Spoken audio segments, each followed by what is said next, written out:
समाधान समाधान समाधान समाधान समाधान समाधान।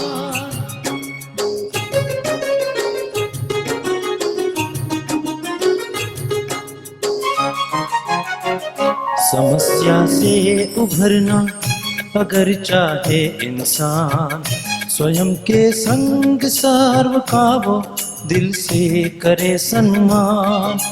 कहता है ये समाधान समाधान समाधान।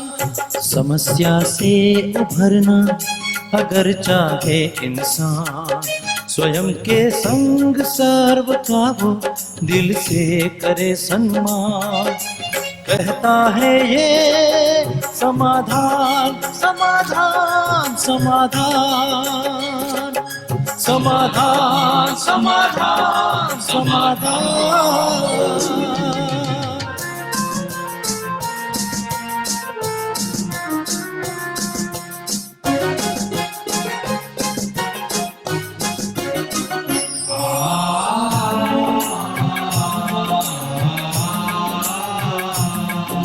तनाव बन मुटाव की अगन से स्वयं तू संभल ले, है इसी में शान।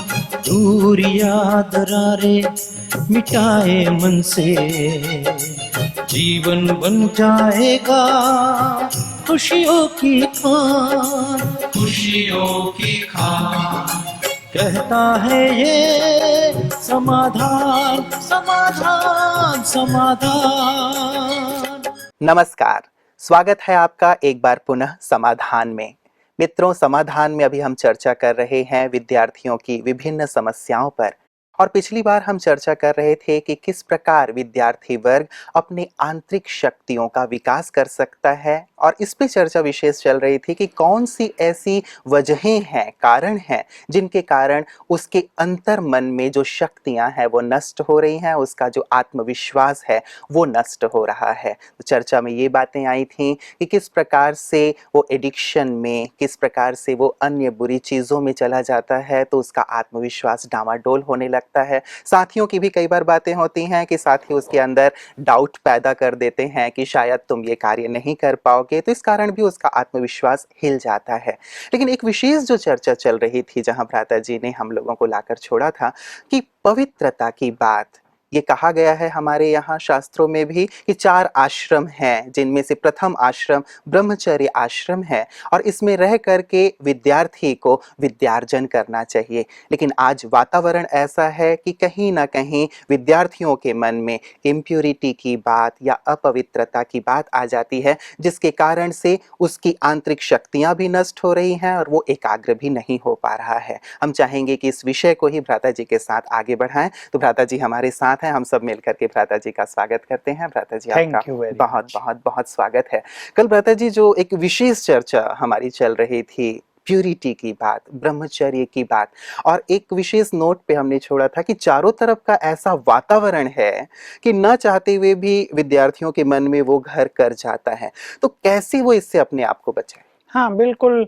एक्चुअली विद्यार्थियों का भी इसमें दोष कम, लेकिन चारों ओर उनके जो कुछ हो रहा है, जो उन्हें देखने को मिल रहा है, जो उन्हें सुनने को मिल रहा है, और उनकी अपनी जो बहुत समय की वासनाएं हैं वो इमर्ज हो रही हैं, इसके इफेक्ट से वो ग्रसित हैं एक्चुअली, और इसके कारण उनकी ब्रेन में निगेटिव एनर्जी का प्रकोप होता रहता है।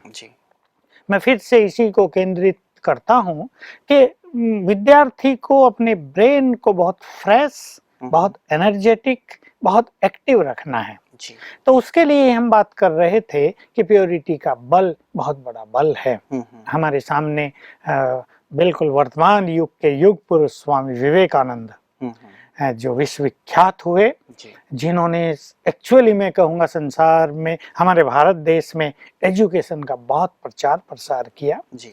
और उन्होंने ब्रह्मचर्य पे बहुत अधिक बल दिया था। उन्होंने शायद 100 युवाओं की भी हाँ, डिमांड की मुझे थी। याद है जब जी। वो विदेश से आए और कोलंबो की तरफ से होके मद्रास में आए थे, तब मद्रास से और कलकत्ता जाने में उन्हें 6 मास लगे थे। यात्राएं इतनी हुई, बीच में पब्लिक प्रोग्राम इतने हुए, तो मद्रास के बहुत सारे युवक उनसे बहुत आकर्षित हुए थे। तो उनको उन्होंने चैलेंज किया था कि अगर मेरे जैसे 100 पवित्र जो ब्रह्मचर्य की शक्ति से जैसे फौलाद के बन जाएं, जिनकी न केवल नसों में ताकत हो, न केवल भुजाओं में बल हो, लेकिन जिनके पास मनोबल और बौद्धिक बल बहुत ज्यादा हो, अगर मुझे 100 ऐसे युवक मिल जाएं तो मैं भारत को स्वर्ग बना दूं, भारत की काया कल्पित कर दूं। तो निश्चित रूप से अब हैं बहुत सारे, हमें तो मिल गए हैं, हमें इस बात का गर्व है। 100 नहीं, हजारों ऐसे शक्तिशाली युवक जिसमें बहनें भी हैं और भाई भी हैं। लेकिन कितना अच्छा हो रहता जी कि पूरे भारत वर्ष के जो विद्यार्थी वर्ग हैं, युवा वर्ग हैं, यदि इसी प्रकार से प्योरिटी को अपना लें। मैं तो ये कहूंगा आप अपने सभी विद्यार्थियों को, आप सबका तो भगवान आह्वान कर रहा है, आप सबकी प्योरिटी की तो संसार को बहुत जरूरत है। आपकी पवित्रता तो इस प्रकृति के पोल्यूशन को नष्ट करेगी। आपकी जो पवित्रता है वो प्रकृति को फिर से एनर्जी देगी। जानते हैं ना आप सब कि प्रकृति अन्न दे नहीं रही, फलों में भी रस नहीं रहा, फलों में मिठास नहीं रहा, अन्न जो पैदा हो रही हैं सब्जियां और अनाज, उनमें एनर्जी नहीं रही, ताकत नहीं रही, जैसे हम छिलके खा रहे हैं। तो हमारी प्योरिटी उसके लिए बहुत बड़ी स्ट्रेंथ है, इनर पावर है। तो मैं तो सब युवकों को कहूंगा, अपने देश के निर्माण के लिए, अपने भारत को विश्व गुरु बनाने के लिए, अपने भारत को हर फील्ड में, चाहे विज्ञान का फील्ड हो, चाहे इकोनॉमी का फील्ड हो, चाहे अध्यात्म का फील्ड हो, चाहे हमारे देश के नेता ऐसे बन जाएं जिनको संसार फॉलो करे, जो संसार के लिए आदर्श हो, तो सर्वोच्च स्थिति पर अपने देश को ले जाने के लिए ऐसे विद्यार्थियों की हमें जरूरत है। तो ब्रह्मचर्य इसका महत्व तो है भ्राता जी, भले ही चर्चा आज है या नहीं है, लेकिन नो डाउट इसमें कोई दो मत नहीं है कि ये बहुत ही पावरफुल शक्ति है जो कि विद्यार्थियों के लिए भी आवश्यक है, सबके लिए। लेकिन बात जो हमारी चली थी कि जब चारों तरफ ऐसी निगेटिविटी है जिससे वो जूझ रहा है, आज भी आप स्कूल्स में चले जाएं, जैसे हमारी पिछली बार भी चर्चा हुई थी, तो गर्ल फ्रेंड बनाना या बॉयफ्रेंड बनाना आजकल एक ट्रेंड सा बन गया है। और जिसके बॉयफ्रेंड ना हो या गर्लफ्रेंड ना हो तो वो समझते हैं कि नहीं ये बहुत ही मतलब ये अभी विकसित नहीं, मतलब ये अभी बहुत ही जैसे ना बैकवर्ड है। तो ये मान लिया गया है। मतलब एक टोटल विचारधारा में परिवर्तन, एक लाइफस्टाइल में परिवर्तन, ये सब चीजें जब आ गई हैं और वहां हम जब ये बात करते हैं ब्रह्मचर्य की या प्योरिटी की, तो कहीं ना कहीं विद्यार्थी वर्ग या फिर समाज इस चीज को एक्सेप्ट कर पाएगा जिस बात की आप चर्चा कर रहे हैं। यही बात गड़बड़ यही हो रही है कि हमारा आधुनिक समाज, हमारे रॉयल कहलाने वाले लोग, हमारे एजुकेटेड कहलाने वाले लोग इस चीज के महत्व को नहीं जान रहे हैं। देखिए, वो इस चीज के महत्व को भी नहीं जानते, पर अगर उनकी लड़की कहीं गलत मार्ग पे चले जाए तो उनको टेंशन भी बहुत हो जाता है। दूसरों के बच्चे क्या कर रहे हैं वो अलग चीज, लेकिन मेरे बच्चे बहुत चरित्रवान हों, हर माँ बाप की एक आकांक्षा रहती है। तो प्योरिटी का महत्व तो है और भारत में तो विशेष रूप से है, तो इसको महत्व देना ही पड़ेगा। अब इसमें हम आ जाएं कि विचारों की शुद्धि, जिससे सब कुछ बहुत अच्छा होता है। हम ये नहीं कह रहे लड़के लड़की आपस में फ्रेंड ना बने, लेकिन उनके बीच में एक निर्मल प्रेम हो, एक निस्वार्थ प्रेम हो, एक पवित्र प्रेम हो। वासना से भरा हुआ प्रेम हर तरह से उनके लिए हानिकारक सिद्ध होगा। इसकी अवेयरनेस, इसकी नॉलेज उनके पास अवश्य रहनी चाहिए, क्योंकि जैसे मैंने कहा मेरे पास जितने विद्यार्थी आते हैं मैं ये पाता हूँ कि उनकी समस्याओं का कारण बीज कहीं ना कहीं ये इम्प्योरिटी होती है। तो एक सत्य को तो देखो स्वीकार करना ही पड़ेगा। अगर सारा संसार गड्ढे में जा रहा है, वो डूबता जा रहा है और हम कहीं नहीं सभी जा रहे हैं तो हम भी जाएंगे, तो वो मान्यता तो गलत होगी। तो सत्य से हम आंख न मूंद दें, सत्य के बारे में हम परिचित अवश्य हों, तो हमारे विद्यार्थी वर्ग में कुछ विद्यार्थी ऐसे अवश्य निकल जाएंगे जो प्योरिटी को बहुत महत्व देंगे। मैं तो देखता हूँ हमारे यहाँ बच्चे आते हैं अभी भी हमारे ऊपर ज्ञान सरोवर में, 2 बच्चे आए हुए नेपाल के। अरे वो सवेरे उठ के योग करते हैं। बच्चे मुश्किल से 10 साल के होंगे वो, और वो क्लास में आ जाते हैं हमारे साथ 6:45 बजे। और मैंने देखा आज वो सेवा कर रहे थे किचन में दोनों, कितनी एनर्जेटिक। ऐसे बच्चों को देखकर सचमुच कितना अच्छा लगता है कि ये भविष्य के श्रेष्ठ नागरिक होंगे, ये देश के सुंदर बनाने में बहुत अच्छा अपना योगदान देंगे। तो मैं भी चाहूँगा, आप भी चाहेंगे, हमारा सारा समाज चाहेगा, हमारे नेताएं चाहेंगे कि हमारे विद्यार्थी ऐसे बने, उनके विचार इतने शुद्ध हों, और केवल शुद्धि की बात नहीं, उनके विचार इतने महान हों कि आज जो समस्याएं स्वार्थ के कारण, लोभ के कारण, करप्शन के कारण और बहुत सारी चीजें जो हम देख रहे हैं कि हमारी व्यवस्था बिगड़ती जा रही है, उस सबको सुधारने वाले हो जाएंगे हमारे विद्यार्थी। और यदि मान लें चारों तरफ का वातावरण ऐसा है भी, तो भी व्यक्तिगत रूप से मैं ये संकल्प ले सकता हूँ कि मैं जब तक अपना कैरियर ना बना लूं, जब तक मैं अपने सपनों को साकार ना कर लूं, तब तक मैं अपने भविष्य पर ही फोकस्ड रहूंगा। तो मुझे लगता है काफी हद तक सुधार होगा। जी, देखिए, चारों ओर अंधकार होता है, फिर भी तो कहीं बल्ब जलता है, फिर भी तो कहीं दीपक जलता है। तो मैं तो यही कहूंगा कि विद्यार्थी व्यक्तिगत रूप से अपने को चरित्रवान बनाने का एक संकल्प कर लें, और चरित्र मनुष्य की बहुत बड़ी निधि है, क्योंकि विद्यार्थी काल ही तो केवल जीवन नहीं है, जीवन तो उसके बाद भी जीना है ना। तो जो ये फीलिंग्स, जो संस्कार, विचार इस समय हम निर्मित कर लेते हैं, उसका इफेक्ट पूरे जीवन पर देखने में आता है। मुझे एक बहुत अच्छी प्रैक्टिकल सत्य एक घटना याद आ गई, वो मैं श्रोताओं के समक्ष रखना चाहूंगा। एक बैंक में हम गए, तो मैनेजर के पास बैठे थे, उसने आवाज दी चपरासी को, चपरासी आया। हम बहुत देर बैठे थे, 2-4 बार वो आया। हमने देखा इस लड़के के चेहरे पर जरा भी खुशी नहीं है, चपरासी। हाँ जी। तो आखिर हमने बाद में उससे पूछ लिया, क्यों भाई, परिवार में कोई परेशानी है क्या, हम आपको कुछ मदद कर सकते हैं हल करने में, क्या बात है, खुश नजर नहीं आते तुम, बैंक में हो तो सैलरी तो अच्छी मिल ही जाती है, चपरासी को मिलती है। पहले तो हाँ हूँ करता रहा, फिर आखिर बताया कि देखो सच्ची बात ये है, वो व्यक्ति बैठा है सामने, वो प्रोबेशनरी ऑफिसर है, हम दोनों एक साथ पढ़ते थे, मैं चपरासी हूँ और वो बैंक ऑफिसर है। मैं उसे देख देख के अपने पास्ट को याद करता रहता हूँ कि काश अपने स्टूडेंट काल में मैं भी कुछ अच्छा होता। मैंने अपने चरित्र पे भी ध्यान नहीं दिया था, मुश्किल से बीए किया बहुत कम अंकों से, तो टोटल परफॉर्मेंस ऐसा रहा नहीं, मेरी बुद्धि का ऐसा विकास हुआ नहीं। अब मैं उसको देखता रहता हूँ और दुखी होता रहता हूँ। तो देखिए, ये विद्यार्थी काल इतना इम्पोर्टेंट चीज है, तो फिर हमने उसको हल्का किया, इस लाइफ को एंजॉय करो तुम। कहा एंजॉय कैसे करूं, जहां भी जाता हूं लोग पूछते हो क्या करते हो। तो अपना परिचय तो कहीं ना कहीं देना ही पड़ता है, लोगों को भी तो पता है मैं पियोन हूँ भाई, तो सदा सिर झुका रहता है। तो ये काल भ्राता जी कहने में आएगा कि एक स्वर्ण काल है, एक ऐसा काल है जिसमें हम बीज बो रहे हैं। 20-25 वर्ष यदि हमने अच्छी मेहनत की कर ली, तो आगे आने वाला जो 50 साल है, 60 साल है, उसमें हम बहुत आनंद से रहते हैं और मान सम्मान भी हमें प्राप्त होता है। और यदि ऐसा नहीं है तो फिर हम बाद में बहुत ज्यादा पश्चाताप करते हैं। तो भ्राता जी, एक चीज ये जो हम लोगों ने चर्चा की कि ये चरित्र की बात, तो चरित्र में श्रेष्ठता के साथ साथ एक विशेष चीज और आती है विद्यार्थियों में कि अपना टाइम टेबल कई बार ये थोड़ा सा सेट नहीं कर पाते। हमारी चर्चा चल रही थी, मुझे अचानक याद आया कि कई विद्यार्थी बहुत देर रात तक पढ़ते हैं और फिर बहुत देर सुबह जगते हैं, जबकि होना ये चाहिए जो हम लोगों ने पढ़ा था कि early to bed and early to rise makes us healthy, wealthy and wise. तो ये जो एक बदलाव आ गया है, ये कितना नुकसानदायक है और कैसे इसमें परिवर्तन लाए? हाँ, देखिए, मैंने मेडिकल की एक बहुत अच्छी चीज पढ़ी जी।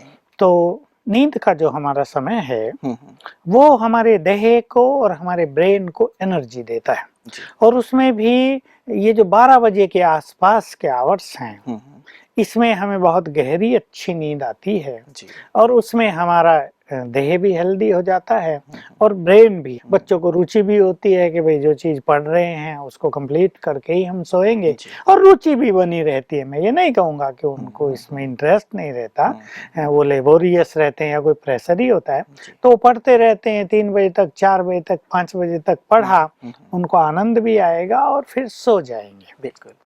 तो इसमें क्या होता है कि नींद का समय ये बीच का है, लगभग 12 बजे के आसपास का। समझो 10, साढ़े 10 से 4-5 बजे तक का बहुत अच्छा समय है। हाँ, मुझे आश्चर्य लगता है, माँ बाप कभी अपने बच्चों को लेके आते हैं मेरे पास, का बहुत स्टडी करते हैं, बहुत मेहनत करते हैं, बहुत होशियार है हमारा बच्चा। फिर मैं पूछता हूँ कब से कब पढ़ते हो, तो बताते हैं 5 बजे तक पढ़ते रहते हैं। फिर हमें 8 बजे तक तो उठना ही है, कोई 4 बजे तक पढ़ते हैं, फिर स्कूल जल्दी जाना है। तो मैं उन्हें समझाता हूँ कि देखो अभी तो आपकी छोटी आयु है, हो सकता है आप इस नींद की कमी को टॉलरेट कर रहे हो, लेकिन इसका लॉन्ग रन में इफेक्ट बहुत बुरा होगा। 6 से 8 घंटे तक की हमारी नींद बच्चों में, बच्चे जो कहते हैं मेमोरी वीक होती जा रही, तो वो और ज्यादा पढ़ते हैं कि हमें ज्यादा याद रहेगा, इससे ब्रेन की शक्तियां और वीक होती हैं। तो मैंने उस दिन भी कहा था कि ब्रेन के जो शक्ति है उसके लेवल को बढ़ाएं। जो घंटों का हम लेवल बढ़ाते हैं कि 4 घंटे नहीं 8 घंटे पढ़ना है, इसको छोड़ के हम ब्रेन की कैपेबिलिटी, उसकी एफिशिएंसी को बढ़ाएं। इसके लिए बहुत आवश्यक है proper diet, proper sleep. Bhagavad Gita में तो योगियों के लिए कहा गया, मैं बीच में जोड़ दूं ये बात कि हे अर्जुन, वो मनुष्य जो बहुत खाता है या बिल्कुल नहीं खाता, जो बहुत सोता है या बिल्कुल नहीं सोता, कभी योगी नहीं बन सकता। ठीक यही बात, विद्यार्थी भी तो एक योगी है ना। बिल्कुल, वो भी साधना कर रहा है। तो वो भी अगर बिल्कुल न खाए, भूख लग रही है लेकिन पढ़ रहे हैं, भूख लग रही है, तो ब्रेन की एनर्जी बहुत वीक पड़ती जाएगी, शारीरिक बीमारियां भी होंगी, और बहुत खाने लगे, बच्चों में आदत भी हो जाती है, वे बहुत टेस्टी भोजन बना है, अब मजा आ रहा है, ड्राउजी फील करने लगेंगे, नींद आने लगेगी, नहीं उससे ब्रेन डल, हैवी फूड माना ब्रेन हैवी, ब्रेन डल। और यही ठीक बात निद्रा के लिए है। जो बहुत कम सो रहे हैं उन्हें सावधान होना चाहिए कि वो अपने ब्रेन की शक्ति को नष्ट कर रहे हैं, और जो बहुत ज्यादा सो रहे हैं वो उसको डल कर रहे हैं। तो बहुत कम सोना भी खतरनाक, बहुत ज्यादा सोना भी खतरनाक। तो एक ऐसी दिनचर्या बना दें कि अधिक से अधिक 11 बजे तक अपनी स्टडी पूर्ण कर लें, थोड़ा मनोरंजन भी करें, फ्रेश भी करें, अपने को बहुत हल्का कर दें, थोड़ा मेडिटेशन करके 5 मिनट सोएं, ताकि माइंड बिल्कुल फ्रेश हो।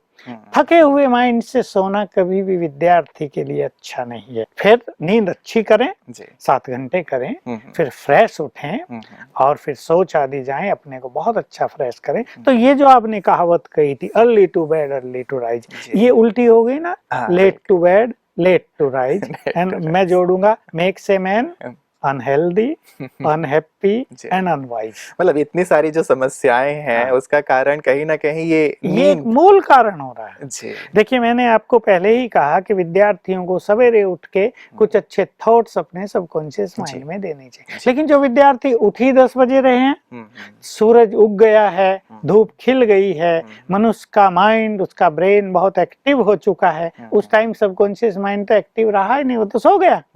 इसलिए ये दिनचर्या बनाना, नींद और डाइट का सुंदर बैलेंस अपने जीवन में रखना, ये बहुत आवश्यक है एक फ्रेश ब्रेन के लिए, मनोबल को बढ़ाने के लिए, अपनी कंसंट्रेशन को बढ़ाने के लिए, और इससे भी इम्पोर्टेंट जो आज के परिवेश में है, हेल्दी लाइफ के लिए। कईयों के भ्राता जी बीच में मैं जोड़ना चाहूंगा, अब आदत में ये शुमार हो गई है ये बात कि भाई हम सोना चाहते हैं 10 बजे या 11 बजे, नींद नहीं आ रही है, तो हम ये सोचते हैं कि चलो अब नींद नहीं आ रही है तो क्या करें, उससे अच्छा है हम पढ़ लेते हैं, भले ही हम देर से उठेंगे। तो ऐसे में अब क्या करें? ऐसे में इसको आधा घंटा लेके ठीक करना चाहिए। थोड़ा आधा, मान लो आप 2 बजे तक पढ़ते थे, अब 1:30 बजे फिनिश कर दें, फिर 1 हफ्ते के बाद 1 बजे फिनिश कर दें, एक हफ्ते में ये करें, फिर 1 हफ्ते के बाद उसको 12:30 पे कर दें।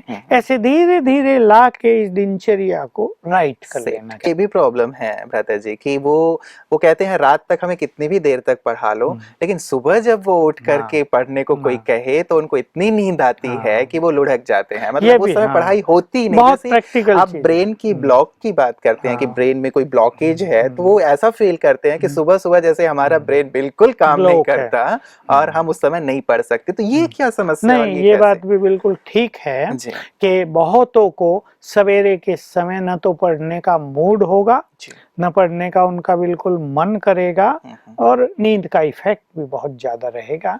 इसके कारण रात को नींद कैसी रही, नींद में स्वप्न कैसे रहे, शरीर में कई टॉक्सिन्स पैदा होते रहते हैं, उनका इफेक्ट भी ब्रेन पर आता है। बहुत जल्दी उठकर पढ़ने की तो बात नहीं है, केवल अपने, मेरा कहना तो ये कि अपने ब्रेन को इतना सुंदर बनाएं कि स्टडी हमारी रात को 10:30-11 तक ही पूर्ण हो जाए, हम उसमें सेटिस्फाई हो जाएं, अच्छी नींद करें, सवेरे उठ के थोड़ी एक्सरसाइज कर लें, थोड़ा बहुत घूम फिर लें, नहा धो के अपने स्कूल कॉलेज में जाएं। तो ये और भी जरूरी है कि सवेरे थोड़े से सत साहित्य का अध्ययन कर लें, उससे हमारे विचार बहुत महान हो जाते हैं, उससे हमारे व्यक्तित्व का विकास होता है और हमें उस स्टडी के अलावा कुछ और भी जानने को मिलता है, जिसको हम जनरल नॉलेज कहें या विचारों की उससे शुद्धि होती है। इसका इफेक्ट टोटल विद्यार्थी काल पर बहुत सुंदर पड़ेगा। एक चीज भ्राता जी मुझे अचानक याद आई, पिछली बार जब आप चर्चा कर रहे थे तो आपने एक बात कही थी कि रात को जो वो पढ़ते हैं तो जितनी देर पढ़ते हैं, यदि सुबह के समय कम समय में वो ज्यादा उसको ग्रहण कर सकते हैं। तो इसके पीछे क्या कोई साइंस है कि रात को ज्यादा पढ़ें तो भी कम ग्रहण, सुबह कम पढ़ें? देखिए यही कि सारा दिन स्कूल गए, कॉलेज गए, सारा फिर होमवर्क किए, किसी ट्यूशन किया, तो ब्रेन तो फुल हो गया ना, थक भी तो गया ना। बिल्कुल बिल्कुल। अभी जैसे मेमोरी कार्ड उसका फुल भी तो हो गया, अब उससे हमें कुछ डिलीट तो करना पड़ेगा, कुछ एनर्जी तो अपने ब्रेन को देनी पड़ेगी। इसलिए कि जो बच्चे देर तक बहुत पढ़ते हैं उनको बहुत कम सफलता मिलती है। बहुत ज्यादा पढ़ने की तो जरूरत नहीं, हमें बहुत बुद्धिमान बनना है। मेरा कहने का तात्पर्य ये है कि एक चीज 1-2 बार पढ़ ली और अंदर गई, ऐसी बुद्धिमत्ता। हमें याद है हम जब छोटे थे और साथियों को भी देखते थे, अरे कविताएं छोटी छोटी क्लास में हैं, बच्चों ने 2 बार पढ़ ली, फिर वो गा रहे हैं, सुना रहे हैं।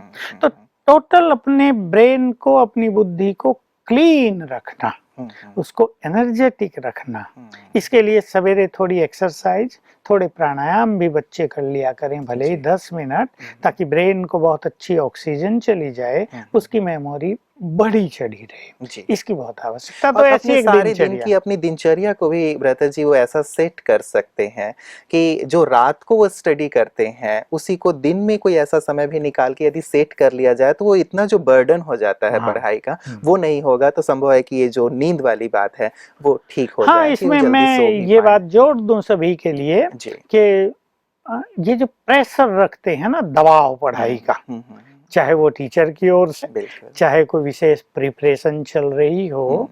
मैं देखता हूँ बच्चे, कोई भी जो आजकल एग्जाम्स होते हैं ना किसी भी हायर स्टडी से पहले, बिन गेट नेट क्या क्या है, तो वो उसमें इतने पढ़ते हैं कि पीछे का डिलीट होता रहता है, नया याद होता रहता है, उससे फिर वो बहुत निराश होते रहते हैं। तो इसकी भी जरूरत नहीं। तो एक जो प्रेशर अपने पे डाल लेते हैं ना, पढ़ाई को एंजॉय करें, अपनी मेंटलिटी ऐसी बना दें। देखिए ये अपने मन को ऐसी दिशा देने की बात है कि I have to enjoy this study. एक मन को ऐसा प्रसन्न कर दें, ऐसा खुश कर दें, तो ये एटीट्यूड है कि आई हैव टू एंजॉय, उससे मेमोरी पावर बहुत विकसित होगी। जैसे उसको रटना नहीं है लेकिन अंदर समाना है, उसको हमारी बुद्धि ग्रहण कर ले। इसके लिए हमें बहुत ज्यादा लेबोरियस होने की जरूरत नहीं है, लेकिन अपने को सरल चित्त बनाएं, सहज भाव से इस चीज को करें। दबाव कहीं भी, चाहे वो माँ बाप का हो, टीचर का हो, या अपना खुद का हो, दबाव हमेशा बुद्धि के विकास में अवरोधक है। इस बात पे विशेष ध्यान देना ही चाहिए। बहुत सुंदर बात कही भ्राता जी। आज की चर्चा में बहुत अच्छी चीजें निकल करके आई हैं विद्यार्थियों के लिए कि एंजॉय करें। सबसे हाँ। सुंदर बात तो ये लगी कि वो पढ़ाई को भी, जैसे वो गेम को एंजॉय करते हैं, मूवी को एंजॉय करते हैं, वैसे ही यदि अपने स्टडी को एंजॉय करें तो ये बर्डन नहीं लगेगा, ग्रहण शक्ति भी उनकी बढ़ जाएगी, इजी वे में लें। तो भ्राता जी बहुत बहुत बहुत शुक्रिया आज आपका। आपने बहुत सुंदर बातें हमारे विद्यार्थियों के लिए रखी हैं। मित्रों, आज आपने देखा कि चरित्र बहुत महत्वपूर्ण है विद्यार्थी काल के लिए।